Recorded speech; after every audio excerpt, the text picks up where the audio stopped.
Yo, y'all still eating them nasty crackers, man?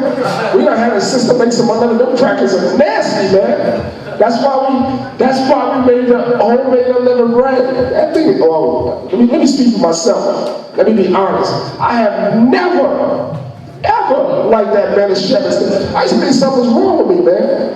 At the Passover every year, everybody was eating that Manischewitz like it was good. I was like, that thing is nasty, man. Now we had a sister make that unleavened bread, man, so y'all should try it, man. Them crackers are dry and nasty. That's just my opinion, though. Maybe y'all like them, I don't know. Anyway, Matthew chapter 26, verse 17, man. God. Matthew chapter 26, verse 17. Now, the first day of the feast of unleavened bread, the disciples came to Yahushua, saying unto him, Where wilt thou that we prepare thee to eat the Passover? And he said, Go into the city to such a man, and say unto him, The Master saith, My time is at hand. I will keep the Passover at thy house with my disciples. And the disciples did as Yahushua had appointed them, and they made ready the Passover. Now when the evening was come, he sat down with the 12. And as they did eat, he said, Verily I say unto you, that one of you shall betray me. And they were exceeding sorrowful, and began every one of them to say unto them, Lord, is it I? And he answered and said, He that dippeth his hand with me in the dish, the same shall betray me. And the Son of Man goeth as it is written of him. But woe unto that man by whom the Son of Man is betrayed. It had been good for that man if he had not been born. Then Judas, which betrayed him, answered and said, Master, is it I? He said unto him, Thou hast said. And as they were eating, Yahushua took bread, and blessed it, and brake it, and gave it to the disciples, and said, Take, eat, this is my body. Everybody take the box and eat it. That's okay.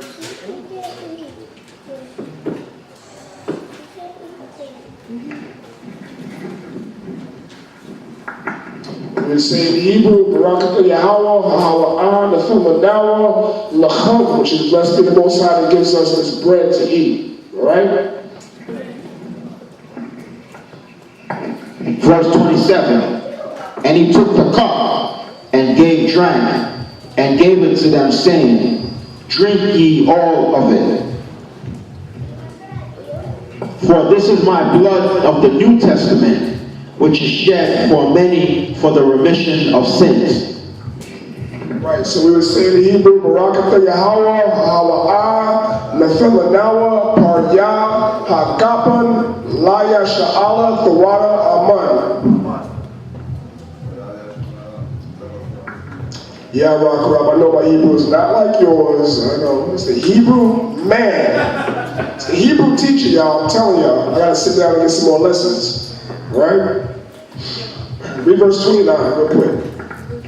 Verse 29. But I say unto you, I will not drink henceforth of this fruit of the vine until that day when I drink it new with you in my Father's kingdom. Just a word of caution, Israel. When y'all breaking down the color of Christ, keep verse 29 in mind. When we teach that Yahushua's eyes was red because he was drinking wine, not in the heavens he's not. Yahushua hasn't had a cup of wine since he sat with the apostles. So yes, Christ did drink wine when he was alive, but when John saw him, that was 66 years after Christ was crucified. 66 years after. So when we say Christ's eyes are red, really it's because he's mad as hell. That's really why his eyes are red. He did drink wine, but in Revelations that was 66 years after Yahushua was crucified. So we just have to be careful. Alright? Go ahead. Yeah, to add to that, what does Jake always say? When Jake get mad, don't Jake say, I got blood in my eyes? You so mad at someone or somebody or something, you say you got blood in your eyes. It's the same thing for Yahushua. He's so mad at Esau and his wicked system and his wicked corruption that he got blood in his eyes. And finally, out here, we're going to everybody the bitter herbs, right? Right?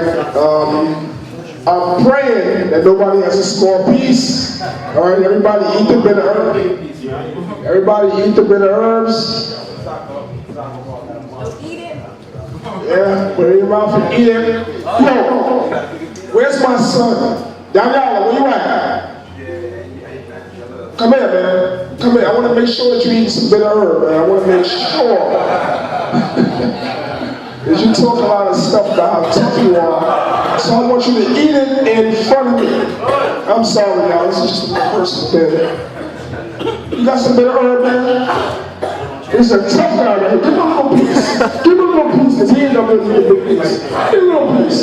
This is stand right here.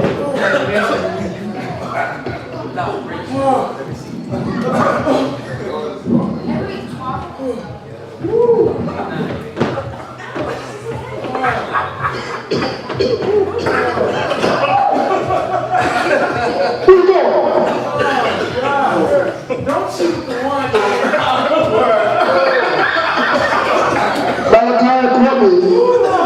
I cheated with the wine. He's right. I went off. It's locked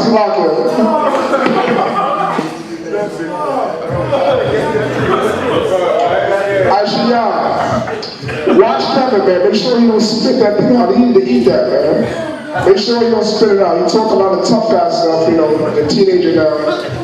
So.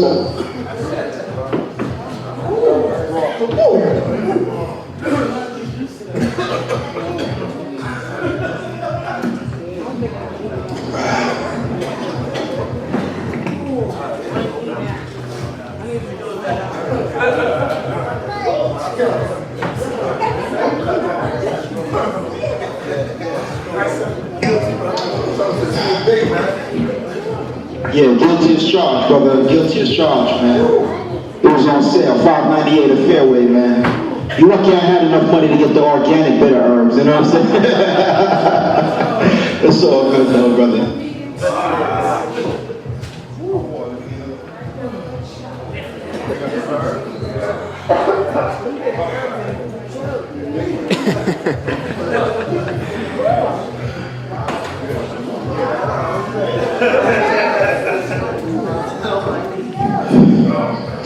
All right, we're about to be done with this. Y'all know the bitter herbs represents the harshness of the captivity in Egypt.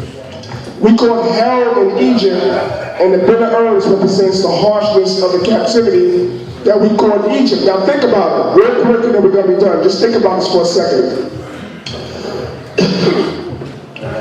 When you read Exodus, the first chapter, the Bible says in Egypt, the Egyptians caused the children of Israel to serve with rigor. That means they gave us a hard time, right? That's Egypt. When you read the book of Daniel, in this Egypt, the Bible says the so-called white man wore us out. So, if we eating something right now that's making my nose run and my eyes water due to the rigor that we call in Egypt, what are we going to eat that symbolizes the white man wore us out? We might have to eat the whole daggone plant.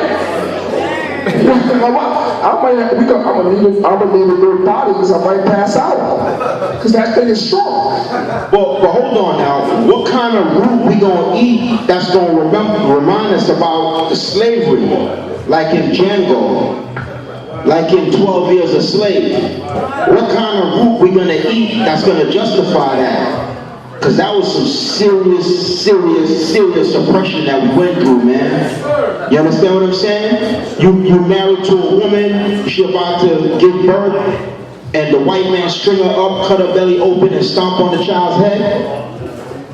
Or you married to a woman and they kick down the door, the shack door, and rape your woman in front of you? Or you can't run around because they put that yoke of iron around your neck? What kind of bitter herb is going to use to justify all that, man? None of that. So this bitter herb, I'll gladly eat that, you know, until that time. All right, so listen, man. Let's be done so that we can enjoy the rest of the night. Israel, I'm Magnum, Raponium, Aquadum. Let's rise and face the east.